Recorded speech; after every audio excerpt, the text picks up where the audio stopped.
Back in the game and well at the top, a king of the ring and calling my spots. I'm raising the bar to crank it a notch. I'm full of mistakes, cause life is a botch. Life can get brighter and brighter. I walk through that curtain, my levels get higher and higher. Studied the best, in this generation I'm next. Super Kid Party, no doubt we just hit a suplex. Hooker by crook, survive if I let you, they stand to their feet. What's going on, ladies and gentlemen, boys and girls? Fresh out the box, stop, look, and watch.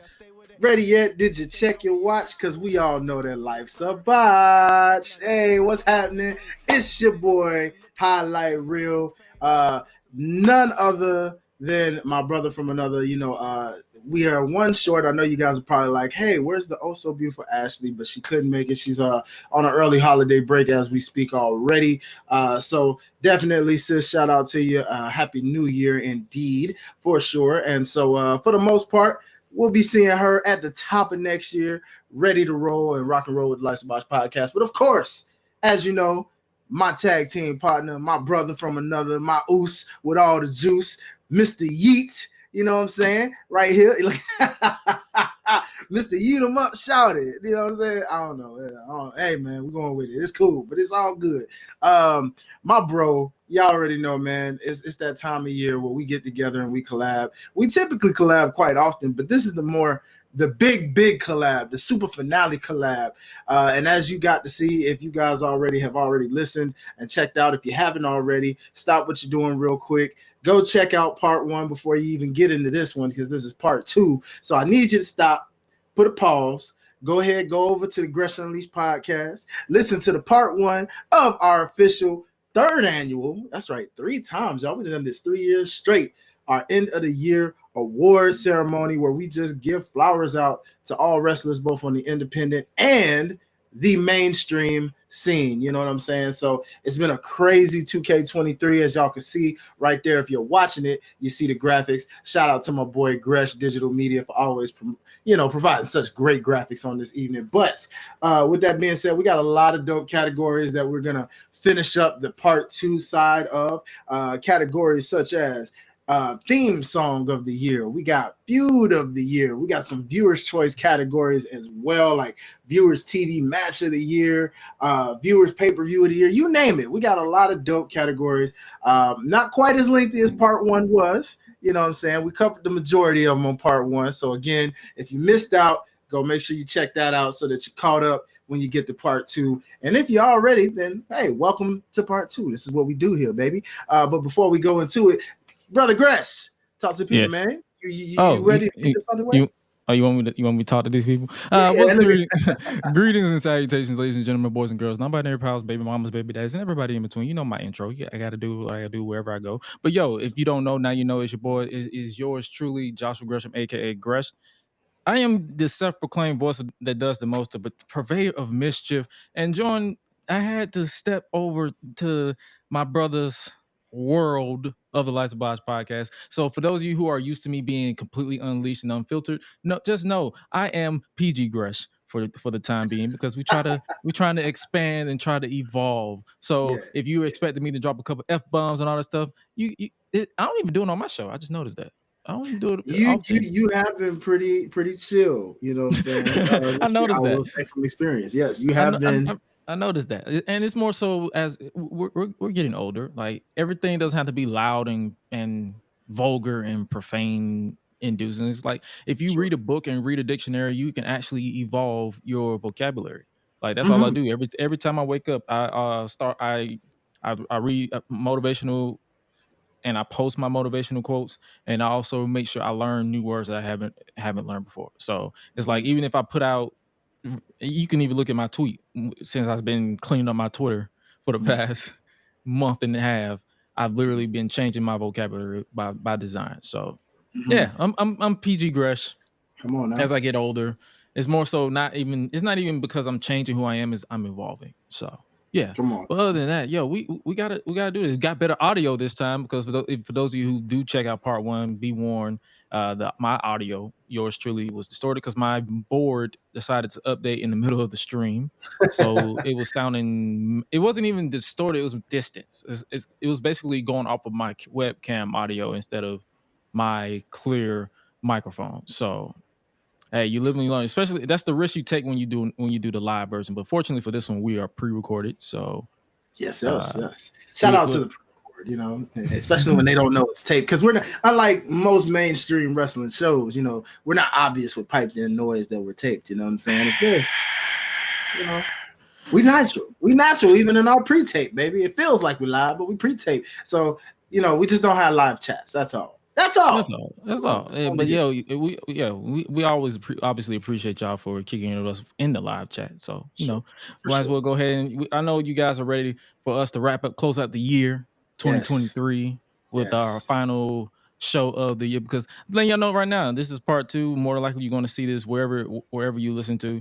We're not doing any more shows out of this. This is our last recording. We're done. Yeah, for the remainder of the year, and you know, even maybe a little bit of 2024, but we'll be right back in no time. So just trust us. We gonna got a lot in store for y'all in 2024. The content is going to continue to flow. It's just we're gonna take a break. For sure. You already know how we do. I just came back from break, but you know, I said you can never have enough breaks. Hey, thank you. I was just about to tell you that, brother. You can never have enough breaks. And I'm grateful for my brother. You know what I'm saying? It's been a phenomenal year rocking with you both on the Gresh and Hi-Lite pod, and of course being right here on the Likes of Botch pod with my brother from another. So without further ado, man, let's get the people what they've been wanting in this part 2 season. So we're gonna kick things off. Might say you want me to for those of you who haven't seen part 1, you want me to do the rules again? Yes, let's go down the rules real quick and let them know what's going on so they know what's up. For those of you who don't know, in tradition, we try to evolve with the end of the year awards. So we want to make sure that there is a vote in place for that is for any categories that is non-viewers choice. Viewers choice will be read by me when we get to that category. But for those of you who don't understand, in order for the nominees to win their respective categories, there must be a unanimous 2 and 0 vote. And if there is a case of I guess you could say a draw, then we have to take it to the end of the year awards wheel and go from there. So it's pretty straightforward. But there's no throwaway voting allowed. Like we can't just say, "Oh, I'm a vote." We have to elaborate. And if there's a case that there is a draw, again, which it shouldn't be because the wheel is indefinite. But if there isn't a draw, we have up to like 90 seconds to explain why this person should win. Every time we make our vote, we have up to 90 seconds. Like, hey, this is why I feel like this person should win. This win, and we vote, and that's our vote. And then if there's the case that we both go, like if we don't agree with what we're saying, then we vote our own way. It's pretty straightforward. So it's like it has to be 2-0 vote, or if there's a case of a draw, we take it to the wheel, and then we obviously going to put the wheel in the actual video format if you are watching on the video side, because we don't want people to be like it's rigged. So we just want a fair shake. So it's all honest, baby. It's all honest. Oh yeah. So straight to the point. Let's do it. Okay, so you know, everybody loves a good microphone moment. You know what I'm saying? You know, everybody loves when someone just says something so outrageous. You're like, oh my God, did he just say what I think he said? Or did she just say, she didn't say that? Tell me they did not just say that, in the words of the illustrious Booker T. So with our first category for the day to kick things off, we got Best Mic Drop Moment. And as you know, these are just moments where you just set a bar so crazy that it has social media blowing up. And I do mean blowing up, like literally memes, you name it, anything and everything. Something said so crazy that it got you going through the week like, wow, that was a moment. So best mic drop of the moment. We got our nominees right here. So first up, we have CM Punk is back, and I am the monkey wrench in their future plans. CM Punk mentioned this on his first SmackDown return since returning to the WWE on December 8th of 2023. Next up, we've got the "You've Gotten Comfortable" moment that was spit by my man Swerve Scott. You know what I'm saying? In his battle, in his first promo battle with Adam Hangman Page on Dynamite September 6th of 2023. Then we got next up, "Get It Together, Billy." Athena says it in a moment to Billy Starks on Ring of Honor TV, October 26th of 2023. Next up, I am the standard of Ring of Honor. Athena set this very, very bar to the man that many would say is the best on the mic, Mr. Eddie Kingston on Ring of Honor TV, November 30th, 2023. Next up, we got what's with all these wrestlers and their daddy issues? Coming from the daddy himself, as many would call him, the father of the fatherless, if you will. I don't even know if that's his nickname these days, but he might as well make it that. The patriarch. Yes, that is a good one, but he should add that, you know what I'm saying? It's a nice pun to CM Punk if you think about it. But, hey, that's neither here nor there. Christian Cage's promo on Wardlow and Arn Anderson in Dynamite of October 10th, 2023. Next up, we got Dog. Do you know how many years I've turned doubters into believers? Yes, the illustrious promo battle between Wesley to Carmelo Hayes on NXT, August 15th of 2023. And next up, we've got You're Just a Redneck Version of My Cousin. Oh, so lovingly, Roman Reigns, always with the cheap one-liners that just get you saying, wow, that's some real jerk tribal chief-ish.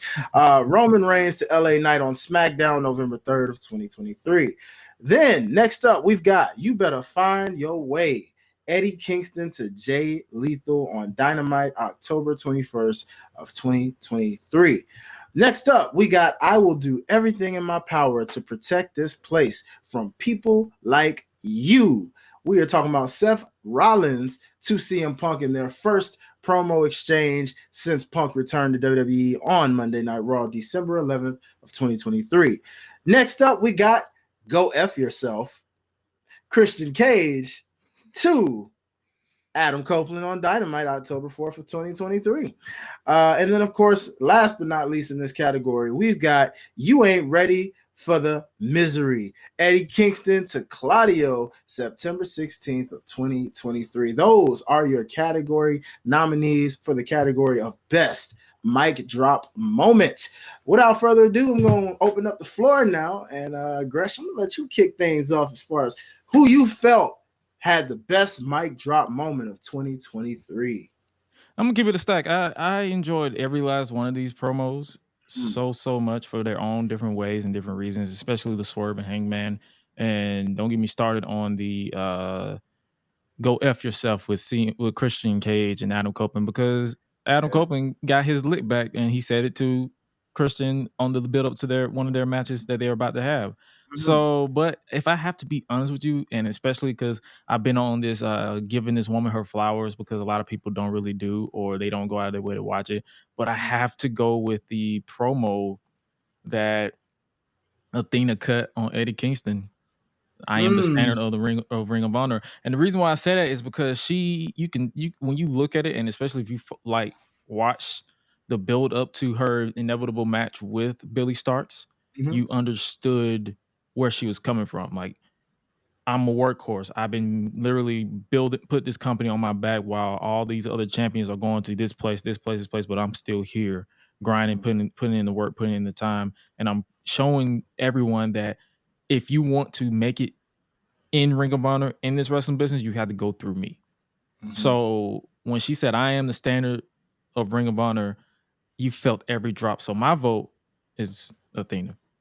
Okay, all right. I respect it. Shout out to Athena first and foremost. She's been nominated in a lot of categories, and I do believe she took home some titles on part one. So make sure, again, you check it out if you didn't know which one she already won awards to. With that being said, man, it looks like we're going to get our first split decision of this episode, to be completely honest, because I actually have to go another way with this one. So I'd say go ahead and get that wheel ready for us, good Gresh, because at the end of the day, man, as much as I do respect your decision on what you said, and I love Athena and what she is doing, I, however, am going to keep that same line of felt, and I am going to go with the promo on NXT between none other than Wesley and Carmelo Hayes. Simply put, because as we know, you did indeed feel exactly where Wesley was coming from, given everything that man had been through from his journey in NXT, starting off as a tag team talent,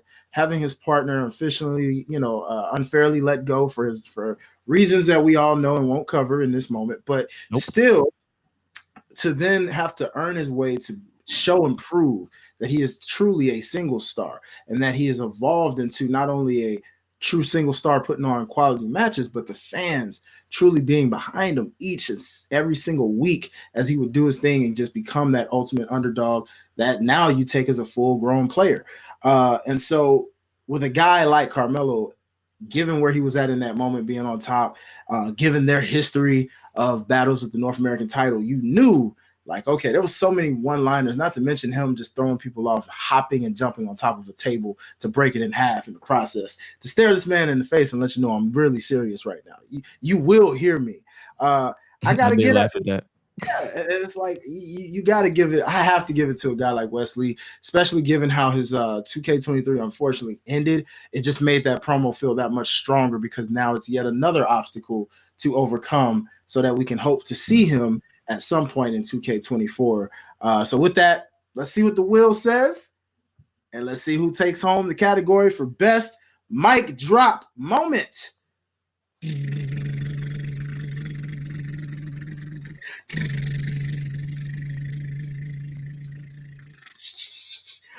Oh, ladies and gentlemen, it looks like we have our winner, Athena, with I Am the Standard of Ring of Honor. And well deserved. That is yet another title that Athena takes home. So Wow. Congratulations to Miss Athena. Let's clap it up for her, y'all. The wheel is in her favor. Will is in her favor. Shout out to you still, Mr. Wesley. I do appreciate everything, and we look forward to you coming back to us soon. So keeping it a buck, we're going to stay right there on the mic, because sometimes it's not just about a one-liner bar. It's one thing to say something on the mic that keeps people talking all week. But when you consistently are so good that every week is a moment for people to talk about, that leads us to the next category. Now we're going to talk about who's got the best mic game of 2023. Who in 2K23 had the best mic game? So let's go down the list of categories, y'all, and let's see what we got. All right. So first up, we got Mr. Cody, Devontae Martin, Luther King Rose. Yeah, I know Gresh is looking at me like, what? Yeah, Black Twitter, man. They all been, yeah. Black Twitter been giving him these black nicknames. So anyways, we got Cody Rhodes. We got my boy Ricky Starks, absolute. We got Christian Cage, Roman Reigns, L.A. Knight, yeah, Becky Lynch, Rhea Ripley, Eddie Kingston, CM Punk, MJF, Seth Rollins, Jey Uso, Paul Heyman, Randy Orton, Adam Pearce, Alex Shelley, Santino Marella, and of course, Hangman Adam Page. So quite a heavy packed list there. So I guess I'm gonna start things off since my boy Gresh went first. And looking at this list, man, I ain't gonna lie. Very interesting set of choices here. Very interesting set of choices. If I had to,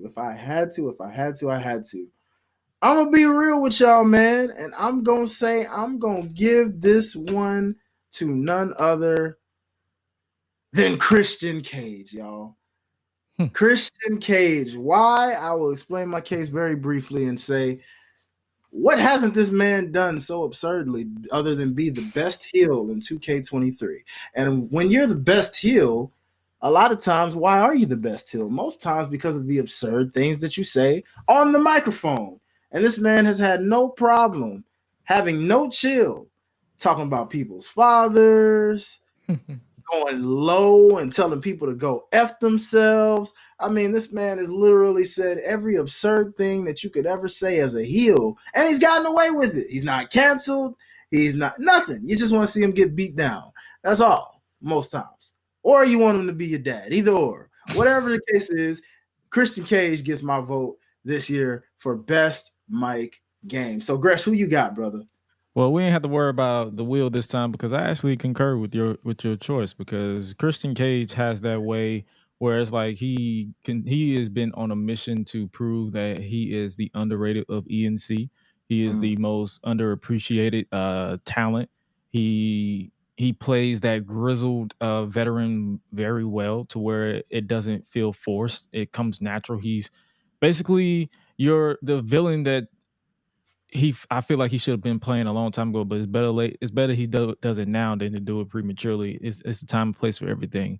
So Christian Cage is the best mic game, especially of the year 2023. So I have no disagreement with that. And as far as cancel culture is, sorry, forget y'all. I was about to finish my word. I had to catch myself. There it is. I had to catch myself. Hey. I'm definitely gonna edit it out. But it's like, forget y'all. Forget y'all. Because at the same time, it's like it's the wrestling business. And it's like he knows what to say. He knows how to get under your skin. Mm-hmm. And he knows for a fact that people who complain on social media ain't gonna say it to his face. So very true on both accounts. And you know what? It's just so funny because he makes it work and we're with it. You know what I mean? Like I said, nobody's trying to cancel Christian. We love Christian. We know who Christian is. If you're taking it that too seriously, then if you hate the man, he's doing his job correctly. Okay. At the end of the day. So it's wrestling, baby. That's what it's all about. So with that being said, we got those two categories going through. So let's look on through here. And you know what? I'm gonna turn it over to Gresh real quick. Let him kind of reveal a couple of viewers' choices categories and see what some of those winners were from the viewers' choice categories. Okay. We might as well go ahead and start from the top.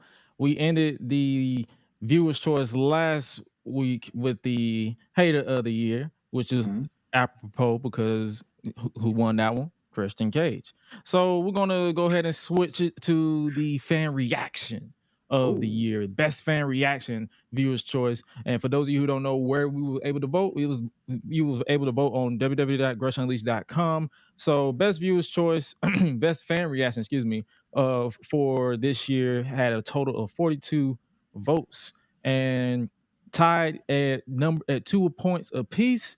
The Rock returns to WWE on SmackDown September 2023. Io Sky wins the WWE Women's Championship SummerSlam 2023.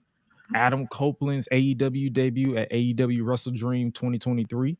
And Jey Uso attacks Jimmy Uso on SmackDown October 2023. And sitting right at second place, because we talked about CM Punk returning.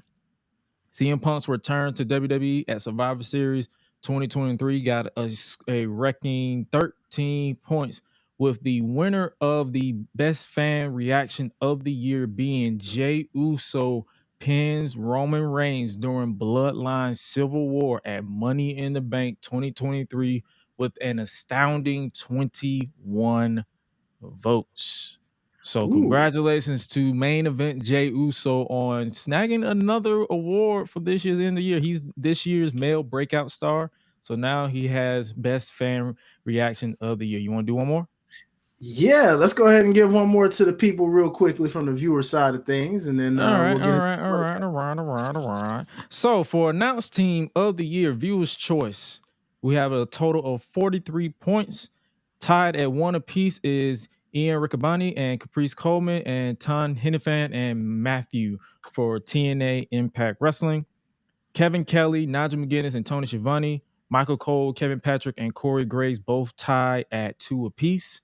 Michael Cole and Corey Graves for WWE pay-per-views at 3 points. And in second place is Michael Cole and Wade Barrett for WWE Raw at 6 points. And winning with an astounding 28 points is none other than NXT's Vic Joseph and Booker T. Yeah, it was a landslide. I like that. Yeah. And let's be real, Booker T and Vic, they've been cooking this year on the comms. They really have, despite hate that I hear sometimes Booker T gets on commentary from some people. We don't care about them. Yeah, I'm like, how do you not love Booker T? He's charismatic. He does what he does, But those same people are also ones that claim that JBL sucks at commentary too, and I never understood that either because I always enjoyed him on commentary. He has his moments where he's annoying, but he never sucked. Yeah, he never. I'm like, y'all must not have heard some of these other commentators out here that were complete garbage. Boy. Okay. Like there have been a lot. yeah, exactly. So shout out to the viewers. Now I will say I got one slight gripe. Even though with the viewers' choice, but shout out to the viewers because I appreciate y'all votes. But it's more so to us producers out there. You know, how did we not add the Sami Zayn turn on Roman Reigns and the Bloodline from Royal Rumble? Like that pop was crazy. Yeah. And the funny thing is they had the option to add it because I gave these choices were my choices that I off the top dome, but I always make sure I added you can input your own, and no one added Sami Zayn. Yo, that's crazy, y'all. Y'all gotta go back and watch that Rumble, man. Like, I know that pop was crazy for sure. You know, I and think another this is a case of a lot of stuff happened this year. People just genuinely forgot. Yeah, because that moment was like, bro, I remember that crowd erupting, bro. And then, you know, because it was like you knew it was gonna happen, but you didn't know when. And just with the way that Roman was acting like such a jerk, you know, like no, you're gonna. So we're gonna make that our honorable mention. Yeah, good honorable mention. You know, and Jey Uso actually could have won it twice because he had another moment with a crazy pop when he was in between. Should I join my brother or should I be on the side of Sami Zayn? And he chooses his brother. Yeah, remember when before I think that doing was a nominee for something else this year. I hope it was, man, because I definitely didn't want that going under the radar for anybody, man, because that moment was crazy too. Because for a Monday Night Raw reaction, that joint was crazy. Oh yeah. It was a biggest surprise. Jey Uso chooses his brother over Sami. That's right. We did have it in that category. So, okay, shout out to that, man. That could have been a good fan reaction as well in its own right. But shout out to the winner, Jey Uso, 2-time winner of 2K23 so far. You know, we're going to see other categories he's in, so we'll see. Have we had any other multi-winners so far, by the way, Gresh? Let's see if we've had any other. Nina, Jey Uso. I think that's it. That's it. There are only multi-winners for 2K23. Okay, so far, right.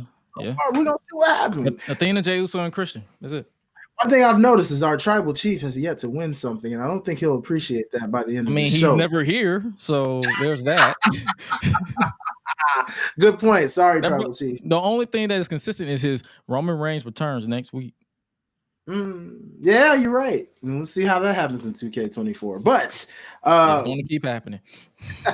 Let's get back into our regular categories. So we are all about giving flowers when it comes to these end of the year categories. And what better way than to talk about some of these divisions in the world of wrestling. So first, we're gentlemen on these things. You know what I'm saying? Again, my co-hostess, Ashley's not here. If she were here, I'd probably have her introduce this category. So I'm going to represent Benny's block for a moment. If she does not mind, I'm going to go ahead and go into the best women's division of the year, ladies and gentlemen. So we're going to have a moment where we go through and we just talk about the ladies.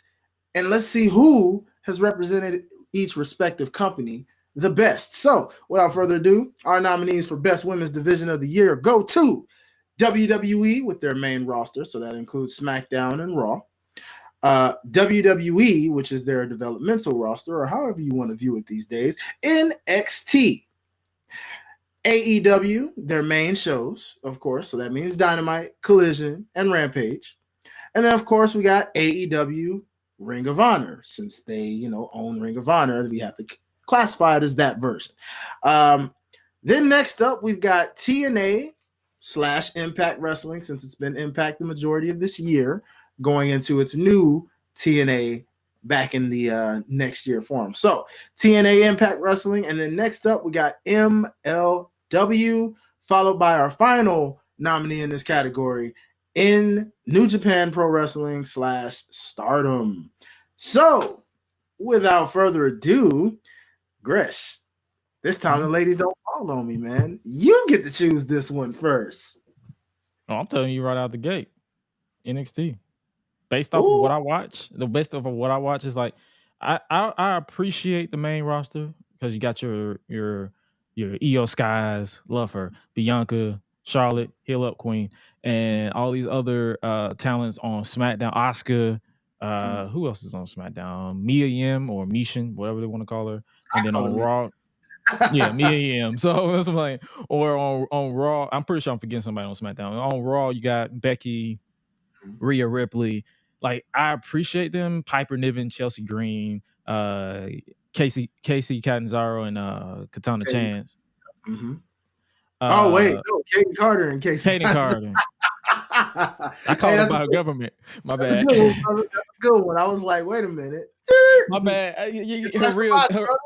Her gimmick name. Her gimmick name. Her gimmick name, I guess. But it's like, I appreciate the main roster, but it's just like their inconsistency with their booking kind of takes me out of it. And so it's like, but as far as NXT, I feel like it's one thing Shawn Michaels does. He's consistent with his booking, even though some of them do be having you scratch your head sometimes. Like Becky beating Tiffany Stratton, and then Tiffany never getting a rematch. So it's kind of like, I mean, she got a rematch, but she like didn't win. But yet, like Raval, yeah. So it's like little stuff that make me. It's not like, not even a knock on Lyra Valkyria either. It's more so it's just like, that's strange. But yeah, that doesn't take away my praise for NXT. So my vote is definitely NXT. Okay. Well, brother, it looks like we do not have a split decision in this instance, because I too am going to go with you and say that NXT has definitely had the best women's division of 2K23. Now, granted, a nice second place to me would have been TNA/Impact. For the most part, Trinity's been holding it down, and she's had some bangers with a lot of women going back and forth there. But for the most part, as we've mentioned, the only thing I think that hurts Impact at the moment is just the TV deal most times, because of not having all the access to watch access, unless you have their YouTube subscription, or like I said, if you support them enough to buy their pay-per-view matches, then TNA Plus. Exactly. It's very hard to get into it. So for the most part, I just want to say shout out to all these women's divisions, but specifically WWE NXT women's division for taking home the crown. Looking forward to seeing what that deep women's division does going into 2K24. So with that being said, let's move on to another aspect of things. We're going to switch it up a little bit. Now, you see me and Gresh here. We're pretty swaggy guys. We like to think we clean up pretty nicely, and rock some things when we need to, you know what I'm saying? But this ain't about us, because this is our show. This is our award show. So it's not about our swag. We want to know who we feel takes home a certain category. This is a new category, by the way, brought to you in part by the collaboration of Gresh and Hi-Lite Real. But we bring to you guys the Swag of the Year award. This is an award that really speaks for itself. It's about, when you present yourself as a superstar, when you own television, there's a certain package that you gotta have. It's one thing to have in-ring ability. It's one thing to have mic game. But hey, presentation matters too. Who got the best looks? Who come out there swagging it out every single week? Well, let's get into it and let's find out. So here's your nominees for Swag of the Year. We got the most must-see WWE superstar in The Miz from WWE. Of course, we got the as you already know, Seth knows where I'm going here. Yep. Gresh knows where I'm going here. I'm talking about Seth Rollins, the most outrageous of them all. That's going to be interesting to find out. We got Becky Lynch right behind him in WWE, followed by my boy Trick Williams from NXT. We got MJF from AEW, Carmelo Hayes from NXT. We got the Street Profits / Bobby Lashley, because, I refuse to call them the Hurt Business 2.0. Therefore, until I know their actual names, I group them together as one. Therefore, meaning you got that.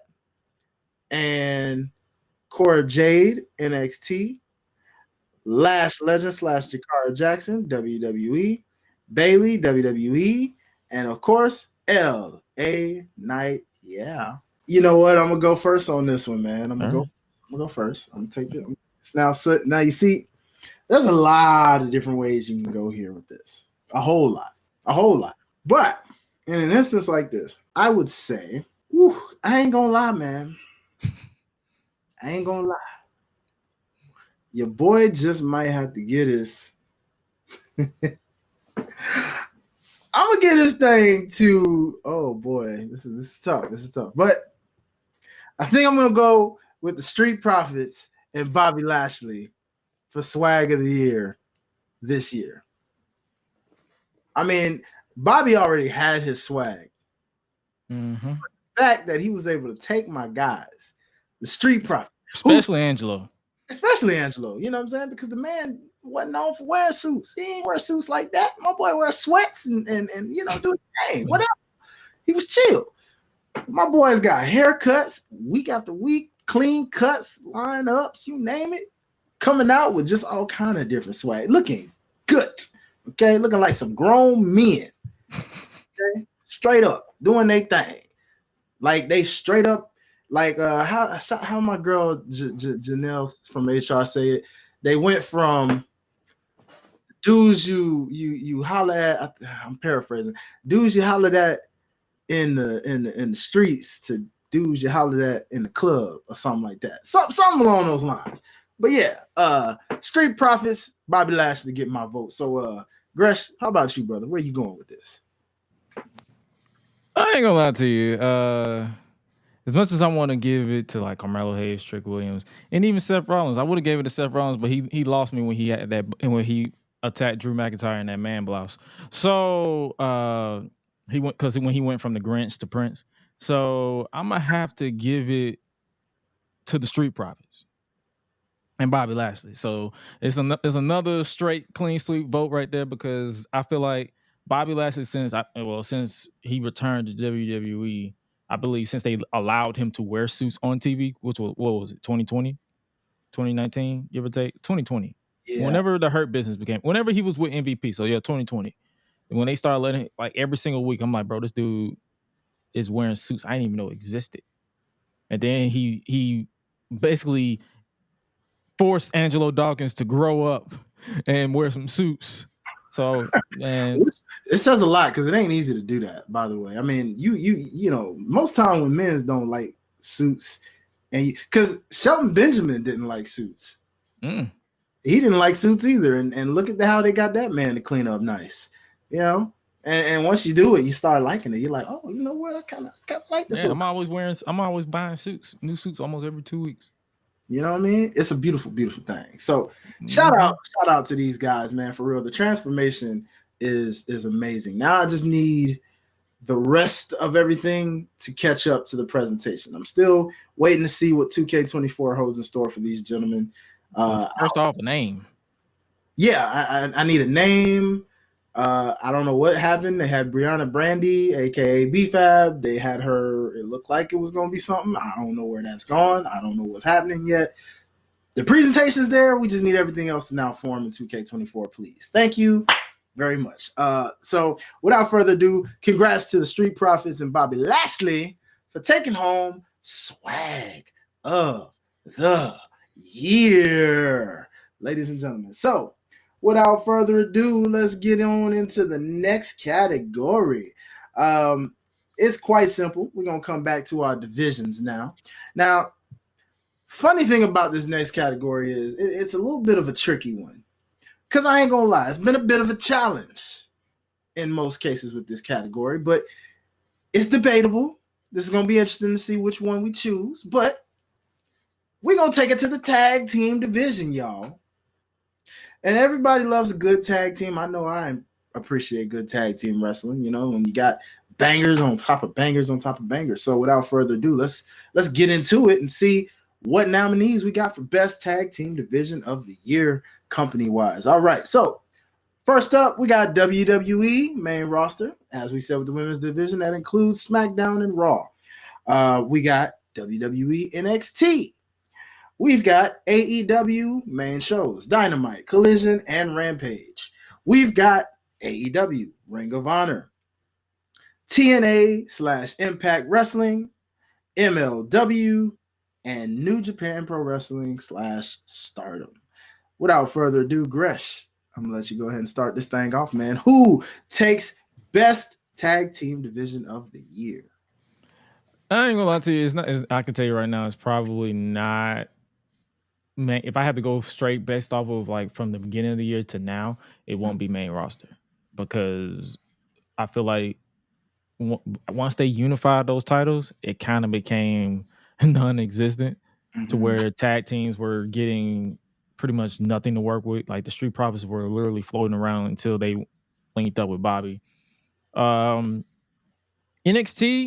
they have a pretty solid division. Like you got, as much as I don't like these guys because they bore me, but you got Gallus, you got OTM, you got the Family, you got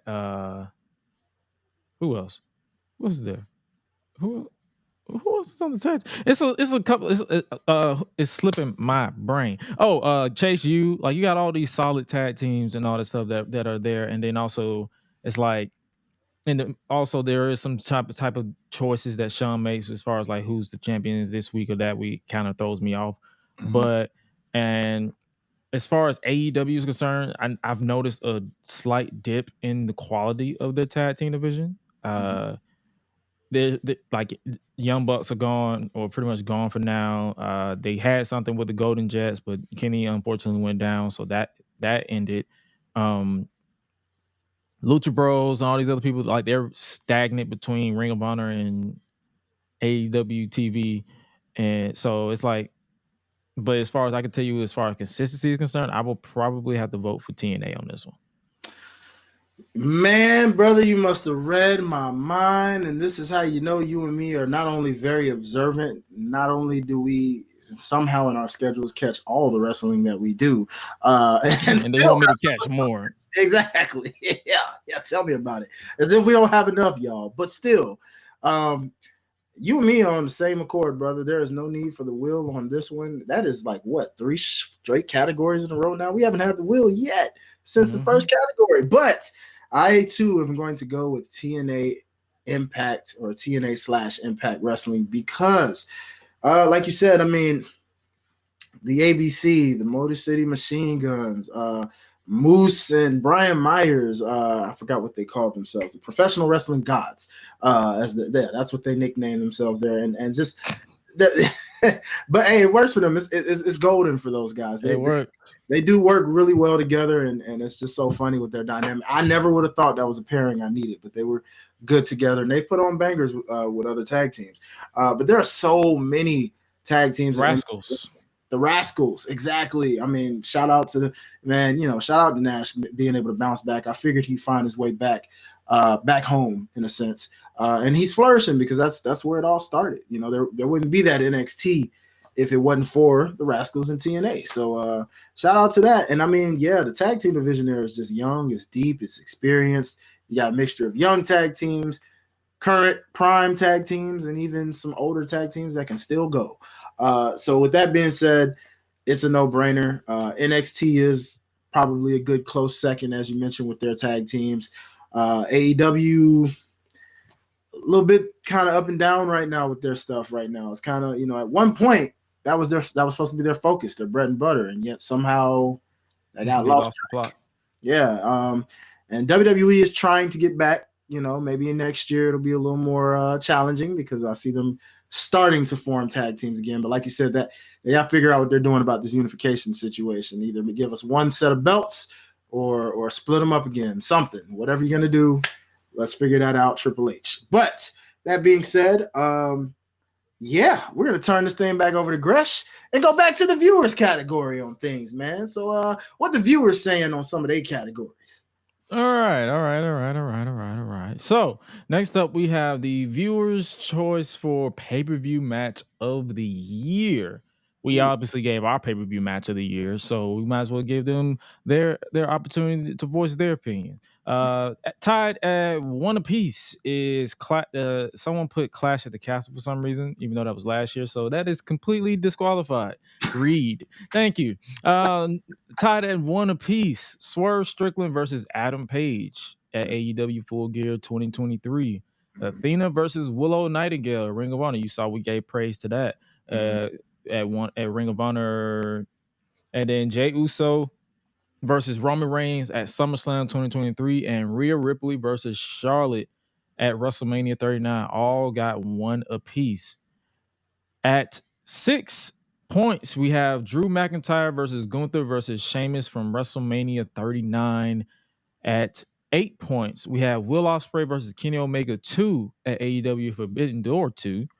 And then at second place, we have the Usos versus Roman and Solo at Money in the Bank 2023 with 9 points. And taking the entire category is none other than MJF versus Bryan Danielson in an Iron Man match at AEW Revolution 2023 at 10 points.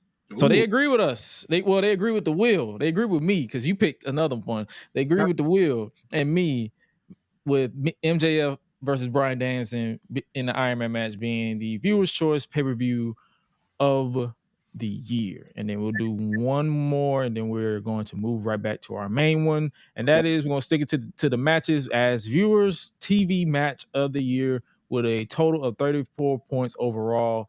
Tied at 1 apiece is Brody King versus Eddie Kingston in AEW. Okay. Someone voted Bloodline versus RKO and LA Knight with the return of AJ Styles, even though that wasn't a match, that was a segment.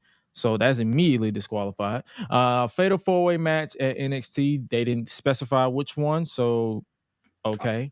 At second place is Gunther versus The Miz on Raw with 5 points, and tied and taking it basically at a landslide is Gunther versus Chad Gable in WWE at 26 points. They did throw on some good bangers together, I will say. Yeah, that's a good one. That's a real good one. All right. Shout out to the viewers' choice categories, man. Those were amazing choices, mostly for the most part, with those nominees. And y'all gonna make me look at this Iron Man match one more time. You know what I'm saying? Maybe I'm gonna go back and revisit it since we're still a little bit into 2K23. Probably by the time you hear this, it might already be 2K24. But in the case of if it is by the time you hear this, I'll still go back and watch it and let y'all know how I felt about it. Like, okay, maybe I changed my pick. I don't know. But anyways, let's get into the next category. Now, this category takes I'm in your corner to so many new heights. Okay. I mean, this is the category I hold most important to my soul, because at the end of the day, you know, it's nice to have somebody representing you, you know, saying, I got your back. Don't worry. They handle your contracts.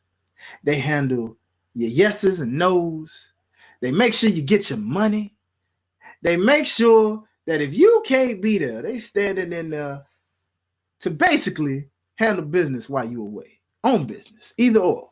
Ladies and gentlemen, I'm talking about none other than the Advocate of the Year. This is a returning category. Shout out to you guys who enjoyed this one. With that being said, we got the Advocate of the Year. So none other than what is this? His second, third straight time being in this category. I mean, the guy is so seasoned. He's arguably the greatest of all time. Why wouldn't he be in this category automatic? Ladies and gentlemen, I'm talking about none other than Paul Heyman. First up. Ladies and gentlemen. There you go. You know what it is. Hey, next up from that, I guess I should do my dance with this one. Ladies and gentlemen, we got none other next up then Prince Nana as Advocate of the Year. And of course, we got next up Don Callis. Ladies and gentlemen, one of the most hated advocates at the moment. And of course, shout out to a friend of this very podcast. Shout out to my sis doing amazing things. Miss Selena De La Renta in MLW adding that spice out there, being a true boss like she is. And of course, we can't forget someone who's a little new in this category because she just got her feet wet in this company, but still she made the cut just enough to be considered in this category. I'm talking about none other than C.J. Perry, formerly known as Lana. Who, Lana? EW. Yes. So, without further ado, as you can see, this is kind of a short category of list of categories because I couldn't really bring up any other advocates that are really of importance at the moment. I mean, I know some might say, well, what about what's his name? Martin? You know who I'm talking about in AEW. You know, Smart Mark? Yeah. Represented Jade Cargill at one point, now represents, I think, Tony Nese and all that. You know, he's someone that, you know, I can't take him serious right now because he can't take his opponent seriously. You know what I mean? I see our boy is getting back into an advocate role. I couldn't put him in this category though because he's been Big Stoke. Yes. So hopefully next year when we do this category, Big Stoke can elevate and we'll get him in this category for next year. But currently this is locked in with those that we had. So like I said, anyone that didn't make this category either just wasn't relevant enough for us to really put them in here right now, given to their clientele, or we just haven't seen enough of them to really know what their work has been doing. So that being said, I'm turning this over to Gresh now to say, Gresh, who, well, actually, no, I think I'll kick this off because you kicked off the last category. So this is me. Okay. Yeah. So I'm going to start things off and I'm going to say my choice for Advocate of the Year on this one. Woo, man, I ain't gonna lie. This feels like it's not even a contest, low key, but I'm making this a fun contest by acting like it because all these guys have done great. But the obvious choice to me has gone none other than to Mr. Prince Nana as Advocate of the Year because this man has single-handedly gone over. He has elevated Swerve among Swerve elevating himself. I mean, the dance, man. He's got white folks in the crowd doing the Swerve dance. Offbeat. That's beside the point, Gresh. I know, but that is the point. But my boy came out with a whole dance team, you know what I'm saying? Making it official that this is a legit dance.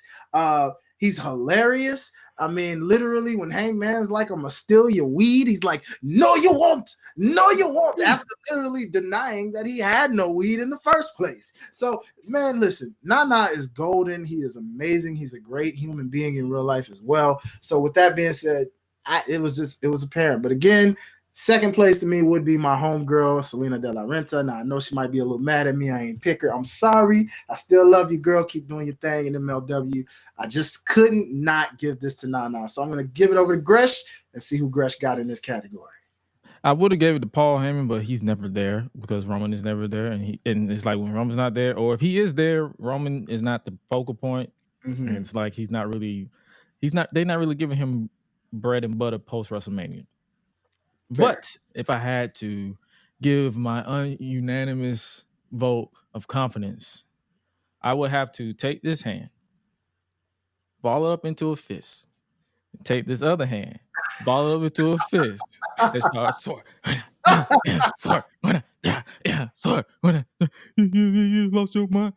Room. Catch your foot. When I try, be pressure. I'll apply. Ain't no way you won't survive. Yeah, work when I try. Yeah, work when I try. Yeah, work when I try. Prince Nana.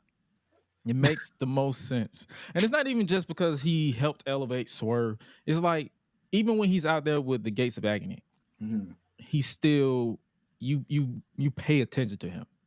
He's relevant. It's like he doesn't take away from anybody. Anybody who tells you that he's taking away from somebody, they're just haters. Because if you actually pay attention to how he is and what he like, and I can also appreciate like the way that he just brings a different presence to it. It's like Paul Heyman, he's great on the mic. He reacts to everything that happens in the ring. Nana does the same. Same thing to Rhea Ripley. Because even though she's the talent, she has her advocate moments too, where it's like, that's a lost art when you're at ringside. It's like you don't have to just stand there and look all serious. Like, do something. Add to the presentation. Don't take away or make it boring. No, seriously. And that's the reason why we couldn't really put Mark Sterling on here either, because he didn't really add to the presentation for me, whether it was with Jade Cargill or Tony Nese. So it's like Prince Nana was the obvious choice. Yeah, man. I agree, brother, and shout out again to all advocates out there. Hopefully, you guys step it up, because it is a lost art form, as you mentioned, Gresh. Like, it's almost like both companies, mainstream companies, anyways. It's almost like they're losing the fact of like, hey, what made wrestling golden in the 80s and in the 90s was the fact you had dope managers who didn't have to do much to be over. They just were themselves, or they were what they chose to be to elevate the character of who they were.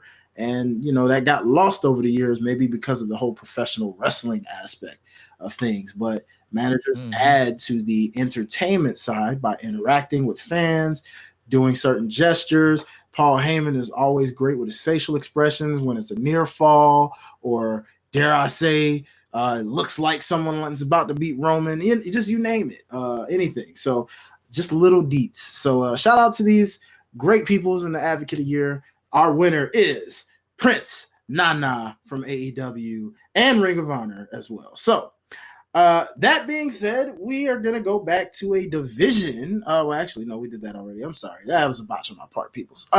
But let's go into a nice set of this category is very interesting and special, because 2K23 has been nothing but bangers for the most part. I mean, granted, yeah, we've had some flakes in between, of course. We've had some forgettable moments from all these companies, but let's talk about some feuds, man, because what makes wrestling so legendary is when you think about the feuds in life. You think about Stone Cold versus The Rock, or Hogan versus Macho Man, or you name it. I mean, it's just, there's so many feuds you can go down the list of. Triple H and Shawn Michaels. I mean, you go down the list, there are so many, right? But with that being said, let's get into our feud of the year, because I feel like we have some dope feuds. So first up, matter of fact, I'm going to go ahead and, I'm going to turn this over to Gresh as I read these categories. But for our nominees with feud of the year, we've got Swerve versus Hangman Adam Page, AEW. Sami Zayn, Roman Reigns, WWE. CM Punk versus AEW. Ooh, that's a feud. Yeah. Bray Wyatt, RIP, my friend, versus LA Knight. Yeah. The Miz versus LA Knight. Yeah. Josh Alexander versus Bully Ray from Impact Wrestling. And last but not least, Bryan Danielson versus Ricky Starks in AEW. So I'm going to turn this thing over to Gresh. And Gresh, you tell the people who in your mind had feud of the year.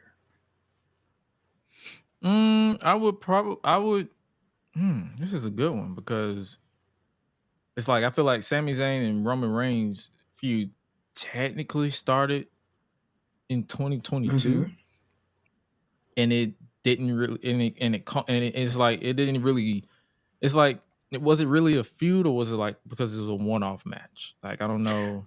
Usually, okay, so I like to view, because he turned on him in the Rumble, and then they had the Mania, and then Sammy they had the Elimination Chamber, and then Sammy shifted to the Usos. And I like to say, when I say these, I kind of look at it as, because that's a good point. Feuds usually involve 2 or more matches, like a best of.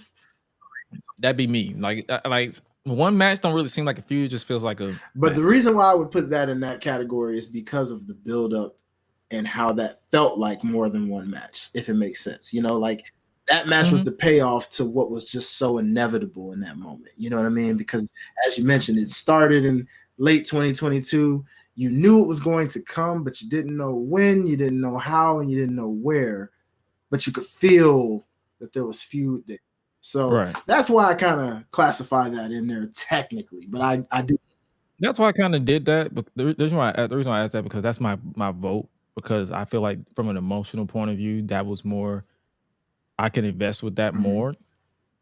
And it's like my second place obviously will be Swerve and Hangman, because their match at Wrestle Dream and then the Full Gear match was two classics in my book. Okay. So, but I'm definitely going to have to go from an emotional standpoint, only because I was invested in it, from Sammy joining the Bloodline to turning on the Bloodline to the match at Elimination Chamber. So that's my vote.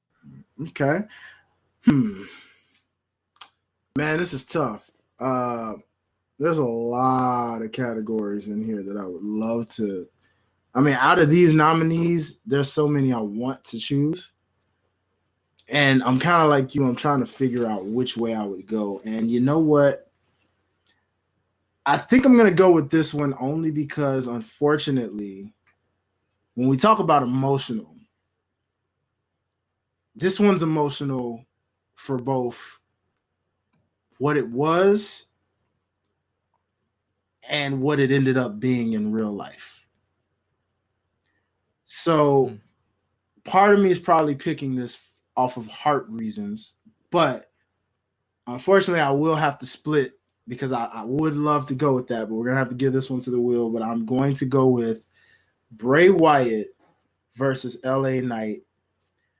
And even though I know that it was kind of a one-time thing, going back to what we were saying, and that'll be a future category. So this is a new one. And going forward, we'll try to make this based off 2 or more matches as we'll evolve. It'll evolve as if they've had 2 or more matches. But given the significance, I had to say Bray Wyatt versus LA Knight, because unfortunately this was Bray Wyatt's final feud before he went on and went away into the other side. So because of the emotional aspect of it, the fact that LA Knight evolved from this feud, but Bray Wyatt was also telling us his story and what he was trying to get before the unfortunate illness came and kind of sidelined things, this feud feels different now in how it aged from what it was at that time. So with that, let's go to the wheel.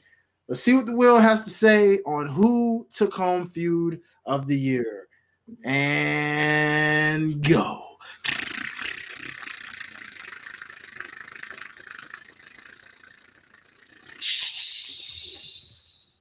Wow, ladies and gentlemen, look at that.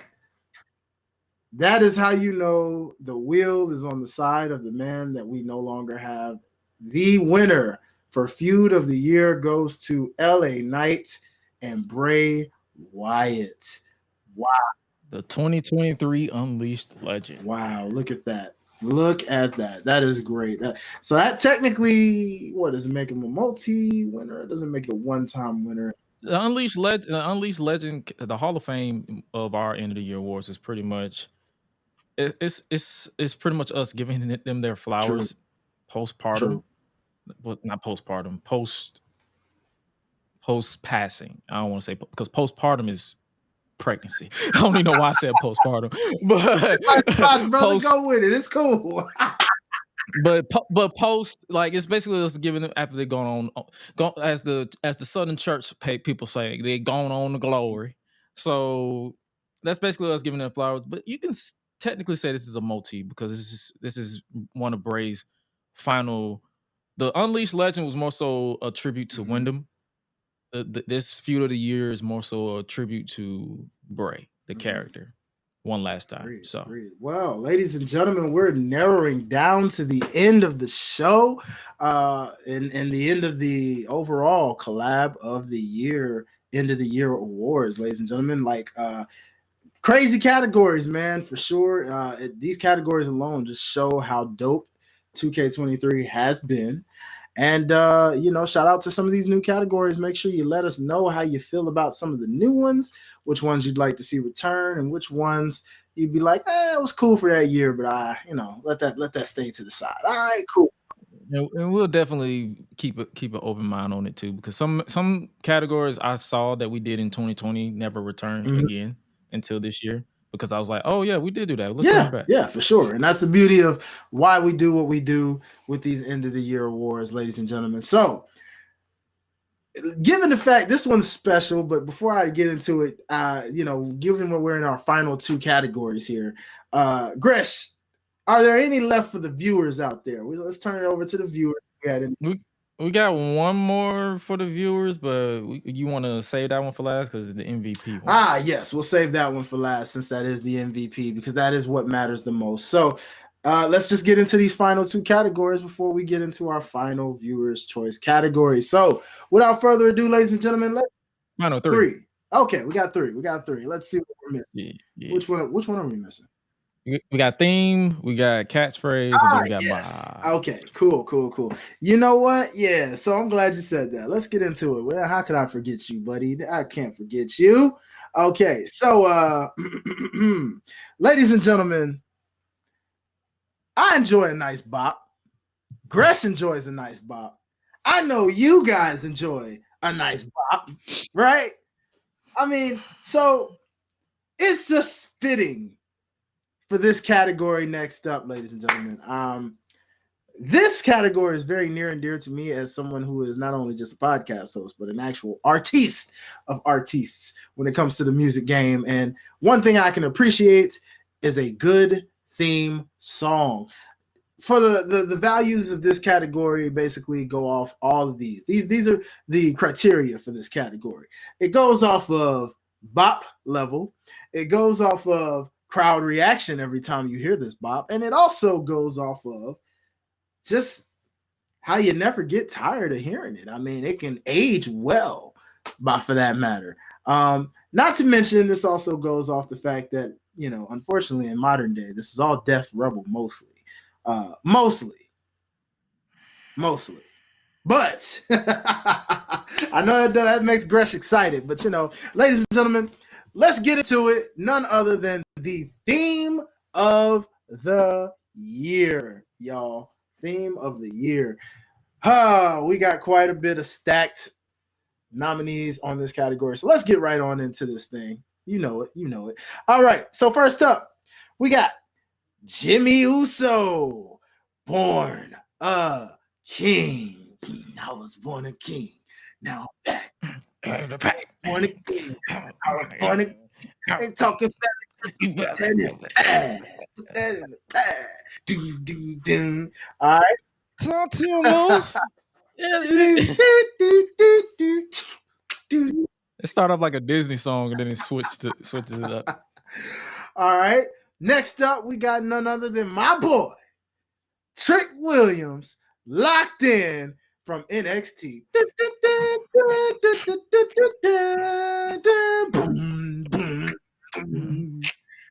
Oh, that trick. Whoa, that trick. What? Whoa, that trick. Yeah. Whoa, that trick. Oh, yeah, man. Ladies and gentlemen, that is such a bop. That is love. I love it. Next up. Oh, yeah, man. Next up, we've got Big Pressure by my boy, Swerve Strickland from AEW. Ride me, top rope, catch a fire, wood, drive, pressure I apply in the ring. You want some fire, then I swerve when I drive. Yeah, I swerve when I drive. You ain't me, you lost your mind. Top rope, catch a fire, catch a foot when I drive. Big pressure I apply in the ring. You lost your mind, then I swerve when I drive. Yeah, I swerve when I drive. Ladies and gentlemen, Swerve Strickland, Big Pressure. Next up, we got none other than Trinity from TNA Impact by Russell Flow. T. You know what I'm saying? So, ladies and gentlemen, we got Trinity from TNA Impact. Next up, we got Monet by Mercedes. Money.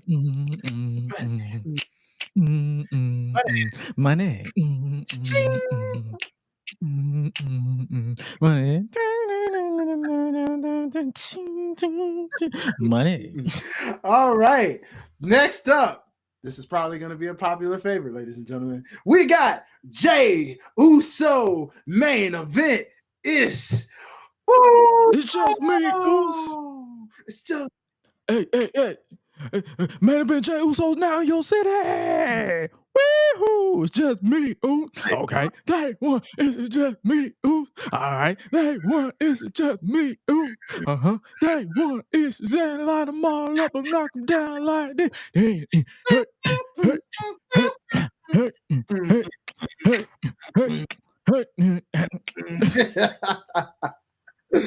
Oh, yes, sir. And then next up, ladies and gentlemen, we've got Welcome to LA. LA Night.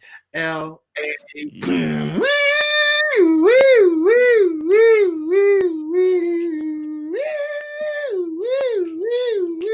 Dun, dun.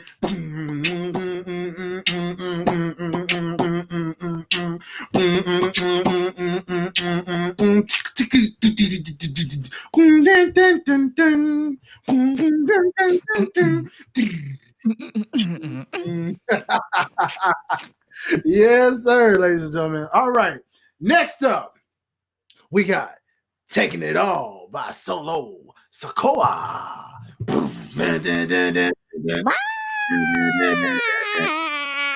Taking it all. Settle the score. No, we're not taking a loss. Taking it all. We the one. You knocking the door. Taking it all. I have been destined to win. Alpha, Omega, the end. Let it begin. Give you the scoop with my lens. I do not follow no trends. You see the light. All right. Next up, we got Grayson Waller's Eye on the Prize. Boom, boom, boom. That's the blackest song for a white guy I've ever seen in my life.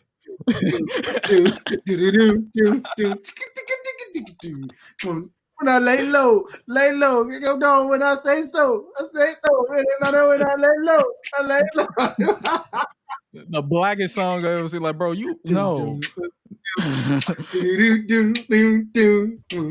was like, yeah, that definitely does not fit him, but it does at the same time. So it does at the same time because so not. All right, ladies and gentlemen. Next up, we've got Oscar. You Can't Hide. Your destiny is written all over the sky. You can't hide. My name, I am the future of your sorrows. Take your time. It's too late. I'm already living your tomorrow. You can't hide. Whew, boy. All right, next up we got Mellow Don't Miss Carmelo Hayes. Man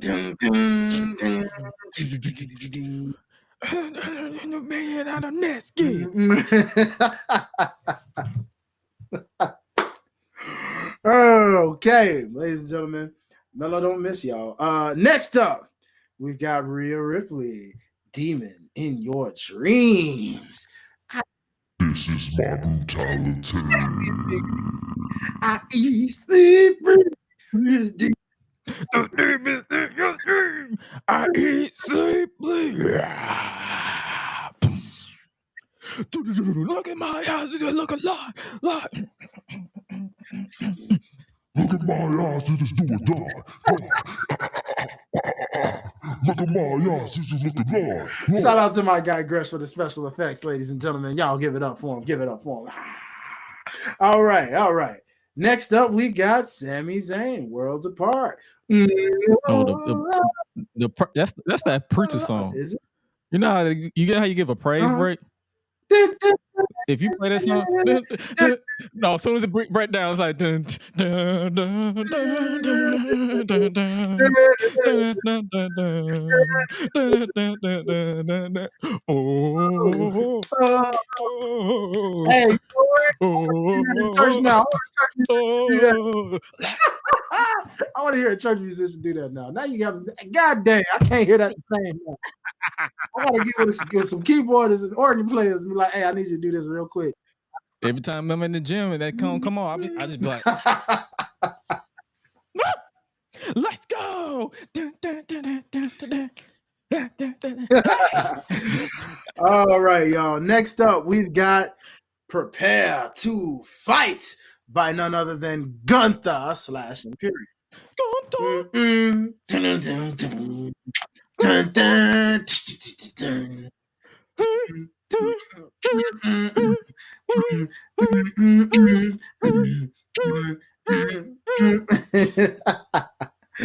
All right, next up. Oh boy. Ladies and gentlemen, we've got Kingdom by Cody. Devontae Martin Luther King Jr. Rhodes. Wrestling has more than one royal family.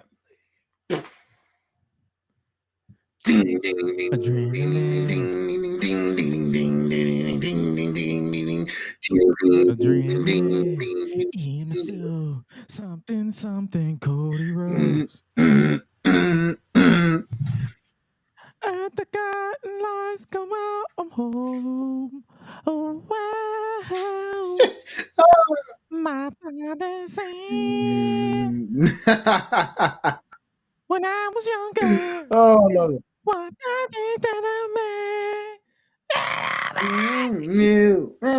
And then next up, we've got Aussie Open with Aussie from AE. Aussie, Aussie, Aussie, Aussie.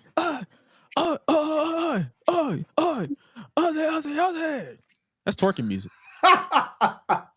Well, they do love their twerking music there. You know, I'm saying. Yeah.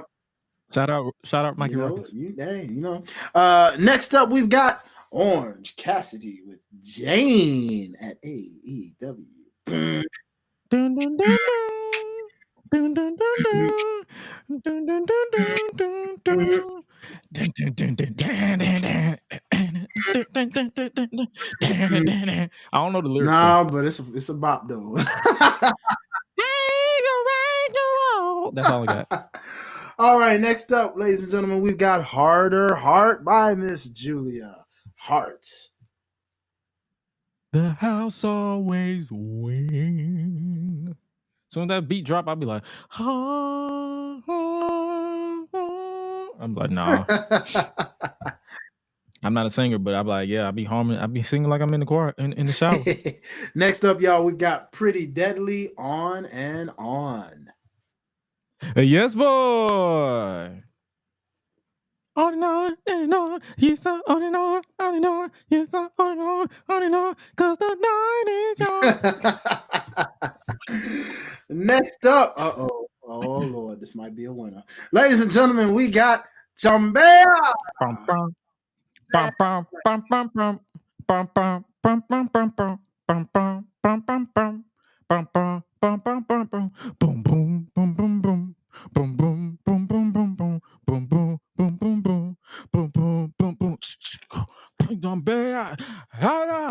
I don't know. I am not about to butcher that language. No, sir. You're not about to get the Puerto Rican. No, you're not about to get them coming after me. No. For the final nominee in this category, this was a fun one because I wonder if this is the modern day Judas in Gresh's mind right now. But nonetheless, we've got Visionary by Seth freaking Rollins. Burn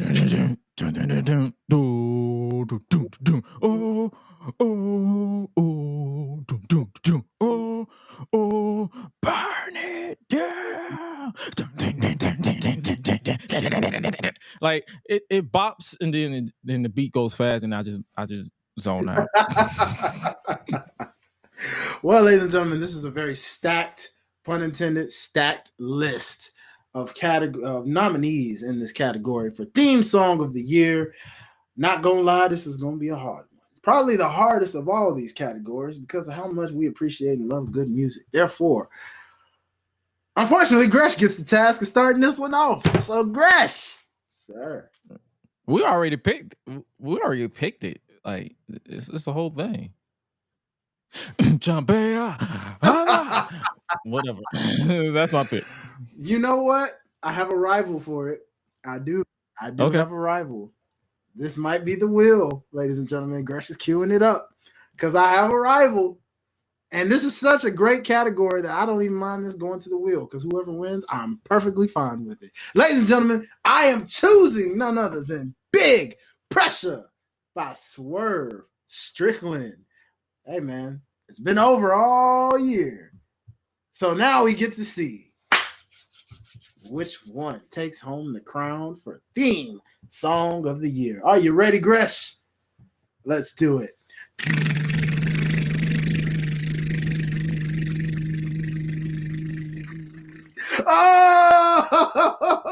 Oh, let's go.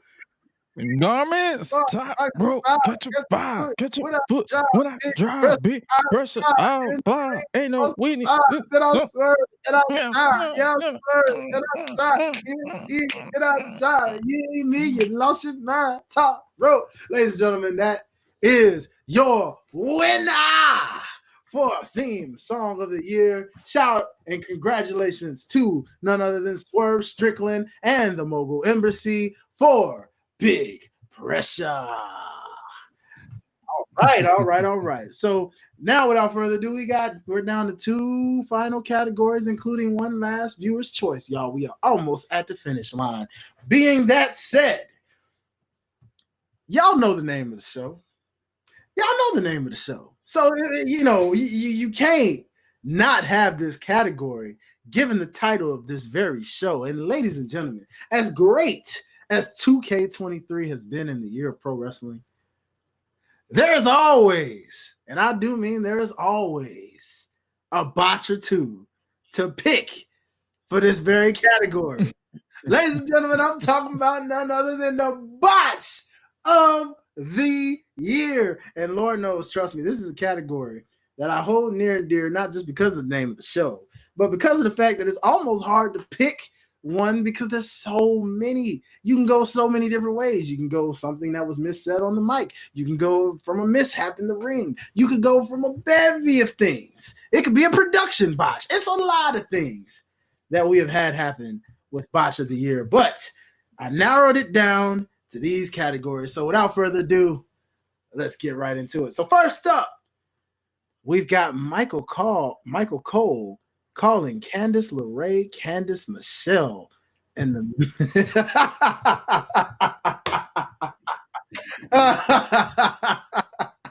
oh boy, somebody was in the wrong decade, y'all. He thought he was in the Divas era for a second. Michael Cole been in his bag all year commentating wise, but even he, the GOAT, one of the GOATs, can make mistakes. And that was a funny one. I'm not even going to lie. So with that being said, I have another Michael Cole botch, ladies and gentlemen. Shout out to Gresh's facial expressions. All right, next up, Michael Cole calls DIY DYI.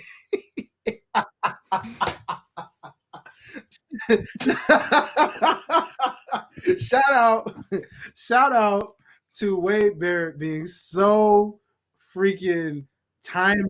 He said, what?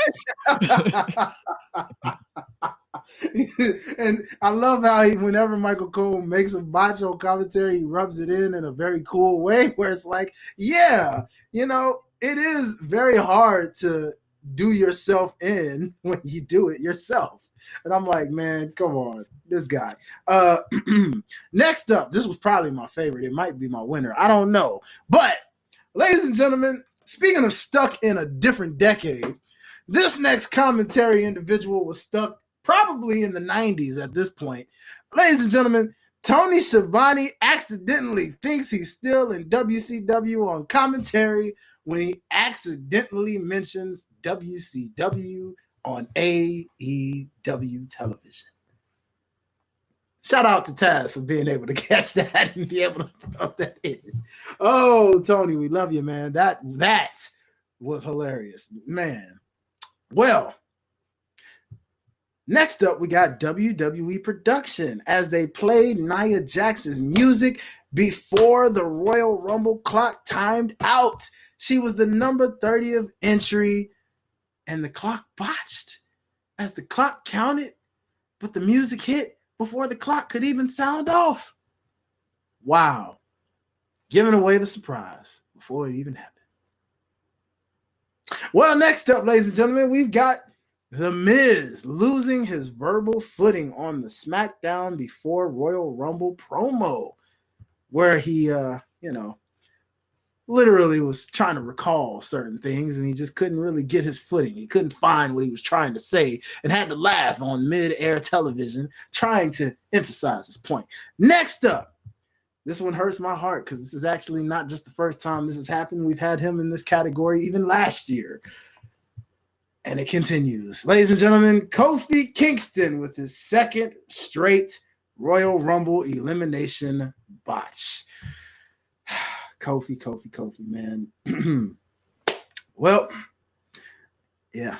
Going to the next nominee in this category, we've got Kevin Owens, who botched a moonsault at the Royal Rumble against Roman Reigns when he darn near killed himself by kind of slipping and tumbling off the ropes going backwards. And finally, this one's very ironic and dear because of the fact that not only did he accidentally mention this match, but he went on to eventually win this match and is currently holding the title of this very, very award. Damian Priest mixes up the Elimination Chamber match with the Money in the Bank match in a promo. So he basically prophesied it to you guys that he was going to win the Money in the Bank before he even won the Money in the Bank. It's almost as if they just said, no, we're going to have to give it to you now because you actually thought you were at the Money in the Bank during the Elimination Chamber. Ladies and gentlemen, those are your nominees for Botch of the Year. Oh, boy. Oops, my bad. I love it. And you know what? God, there's so many to choose from here, and I'm not gonna lie to you, man. I kind of want to go with Tony Schiavone accidentally thinking he was still in WCW because if that didn't tell you, when you talk about number two companies and you talk about how some people compare AEW to WCW these days, if that didn't tell you enough of what you need to know based off the news and rumors you've heard about backstage drama in AEW over the years, specifically this year, that right there told me Tony Schiavone must be thinking, man, am I back in WCW again? And he actually probably just had that out loud thought and just was like, oh crap, wait a minute. No, I'm totally in AEW. This is totally not 1997. Like, this is definitely 2023. Gresh, sir, I know, man, tons of botches, but out of these, what you going with that you think is just can't miss? Michael Cole calling Candice LeRae. He called you say, what? What's my name? Oops. Like, bro, I've been watching wrestling since I was a kid. Hearing Candice Michelle in 2023 threw me off. I'm like, she's back. Now, keep in mind, everybody who don't know, I partake in cannibal libations, so I take in herbal libations to get through wrestling. So if you want to know what herbal libations is, weed. But when you imagine somebody under the influence of herbal libations hearing that in 2023, you start having a consumption, like your brain just starts glitching because I'm like, is it 2007 or is it 2023? So Michael Cole got my vote. Well, all right. So go ahead and take that thing to the wheel. Regardless, a botch is a botch. And it's not about how you botched and why you botched. It's the fact that you botched and you lived up to it and learned. So let's see which one of these two botches actually takes home the crown for Botch of the Year. Tony Schiavone or Michael Cole. Ironically, both on commentary. Let's go.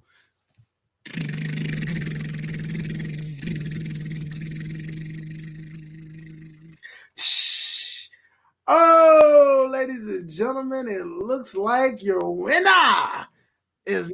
See, the wheel was even thrown off. Exactly. They say, is it 2007 or 2023? All right. So Michael Cole. Sir, you take home Botch of the Year. Congrats to you, sir. It definitely does not take away from your resume. It's just for funs and giggles at the fact that, hey, even the GOATs can mess up at times. Therefore, that leads us to our final category. We are finally at the end, ladies and gentlemen, after a phenomenal 2 part end of the year awards with everything that's happened in this wonderful, amazing year. And I feel like we missed a lot, but hey, we're two people. If you want to help out, vote on the viewer's choice. Thank you. You know what I'm saying? It took a lot of hard work to get all these nominees and categories and all that good stuff. So believe me, with a lot of years of wrestling, it ain't easy trying to remember all. And we're men. We forget things. Yeah, we do. But with this, one thing you don't forget, I'll tell you this much. You don't forget catchphrases. Why? Nope. Because they're so catchy half the time. You can't help but know it's coming. It's the punchline of all punchlines. When you know it's being set up, you know what to expect and you know what to do, and the crowd knows when to sing along. Therefore, catchphrase of the year, ladies and gentlemen, we got nominees lined up for this one. And with that being said, let's go ahead and get right on into it. First up, we've got a thank you. And shush, please, Chad Gable and the Alpha Academy. Next up, we've got insert city. The Acclaim have arrived. Scissor me, daddy ass. Yeah, you know, from the Acclaimed in AEW. Next up, we've got, for the ladies out there, if Ash were here, I would have her say this one, but still, I don't have these. Gresh doesn't have these, but still, we'll just say it like this. Chin up, chest out, and watch for the shoe. Yeah, Miss Timeless, Toni Storm. Next up, we've got, I don't have a neck brace on me, so I just have to cover my neck like this. Adam! Ladies and gentlemen, Roderick, my neck strong, with Adam. And of course, next up, this one might possibly be the winner in Gresh's eyes, but who knows? We'll see. Ladies and gentlemen, we've got Yeet. None other than Jay Uso. And of course, last but no Yeet by Jimmy Uso. So, last but not least, we've got probably the most over catchphrase of them all, depending on yes, depending on who you're asking, depending on where you're at. But nonetheless, ladies and gentlemen, yeah,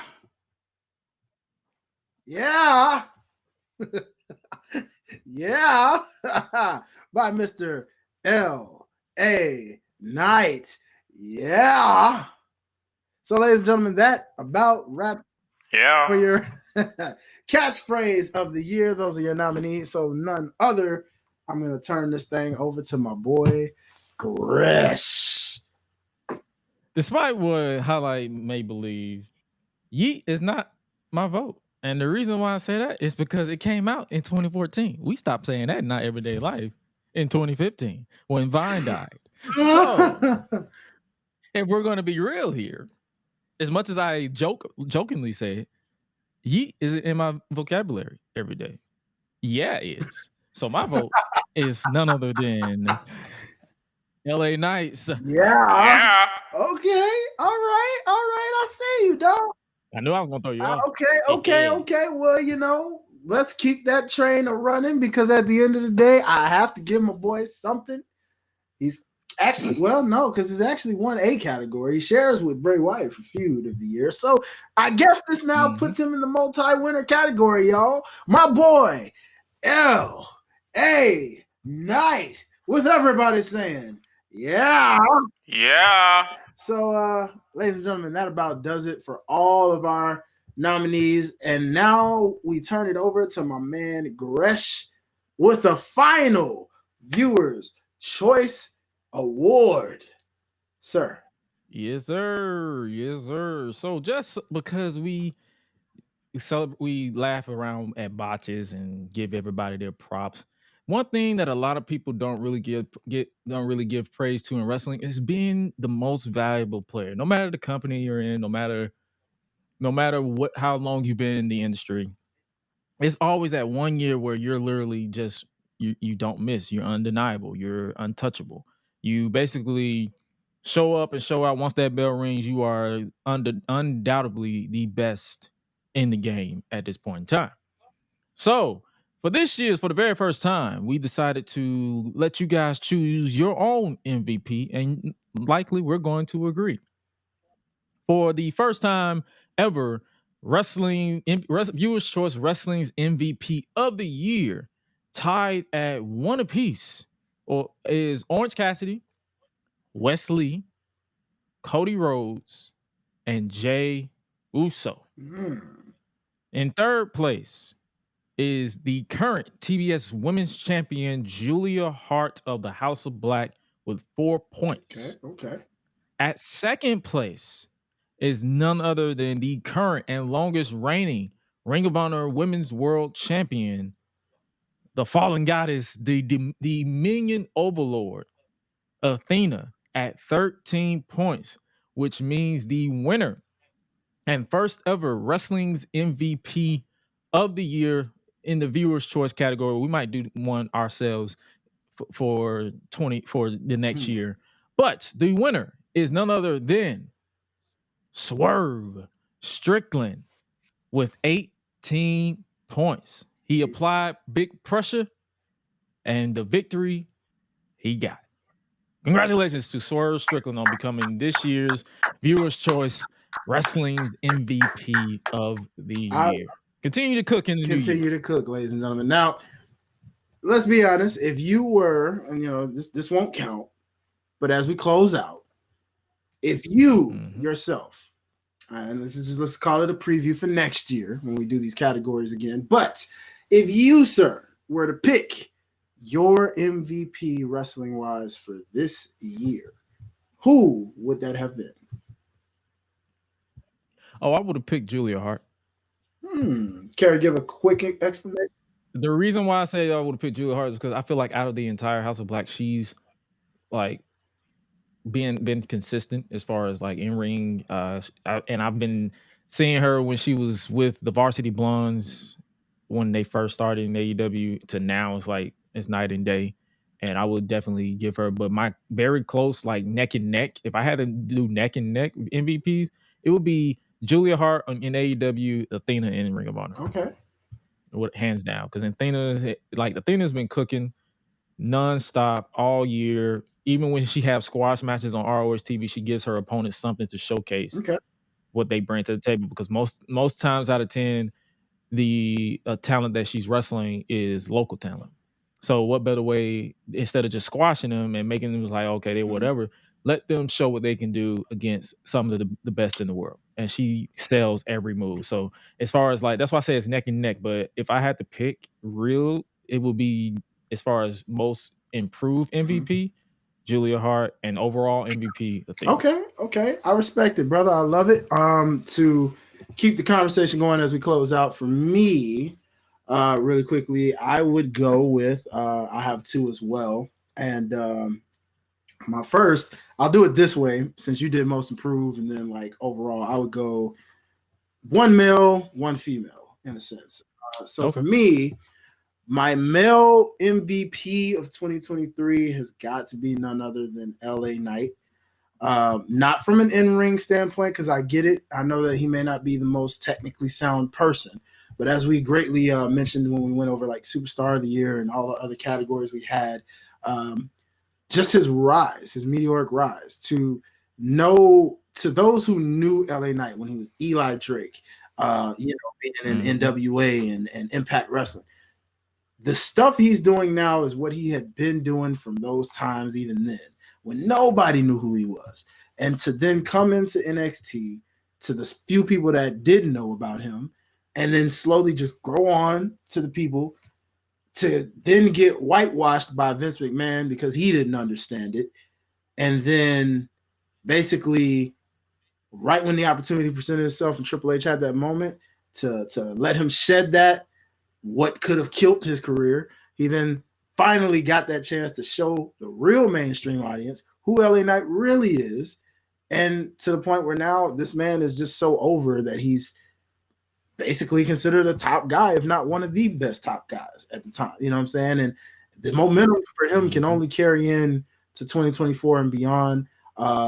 This brother is really showing, even though I know they talk about his age, that don't stop no show, because we see R-Truth doing what he's doing, and he's a lot older than LA Knight, believe it or not. So it's like, you know, hey, believe you me, I would give him that. And then for the ladies, this one's a little out there, but because of the first part of her 2023, I know it didn't end well for her in terms of like midway through 2023 on out, but I'm hoping 2024 can be that much bigger for her. But I'm going to give Willow Nightingale my MVP because of the strong start to 2023 that she had before something happened that kind of not derailed her, just kind of temporarily put her in a way where it's like she's just kind of there, still can put on a good match, but she's just there. So now I needed to break into level 2 in 2K24 and be undeniable with it. You know what I'm saying? Because she's got ultimate babyface written all over her. So I hope AEW smart enough to really help her break through that and be a top female in the game. Therefore, ladies and gentlemen, we thank y'all so much for rocking with us on both parts. That is a wrap, pretty much. It's a wrap on our end of the year 2K23 awards. Ladies and gentlemen, we thank y'all so much. We are looking forward to keeping it locked with y'all in 2024. Again, big round of applause to every wrestler that won in their respective categories, every wrestler or moment that was nominated in these categories. We thank all of y'all. Make sure you hit the QR code up there if you want to check out the Unleashed Anthem and among other things that we got coming up. Talk My Ish. You already know what it is.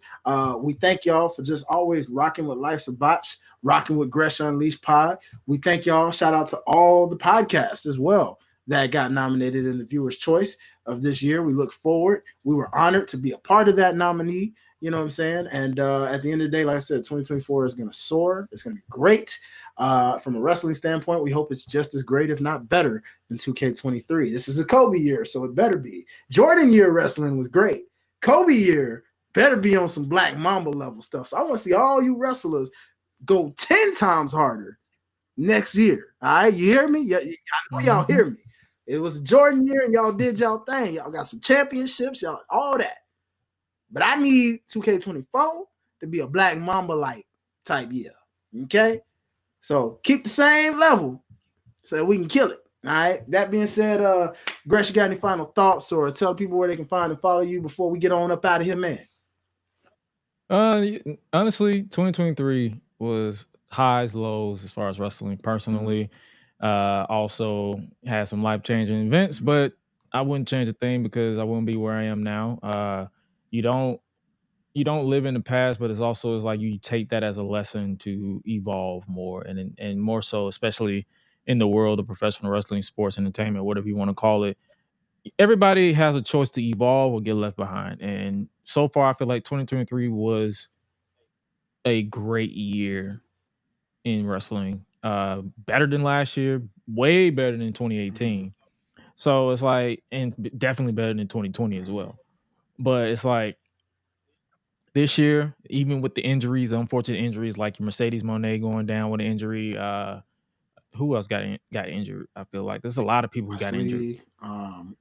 Wesley got injured, and that was a gut wrench because it literally was the final month of the year where he went down. So it's like Adam Copeland went from Edge and early in the year to Adam Copeland now.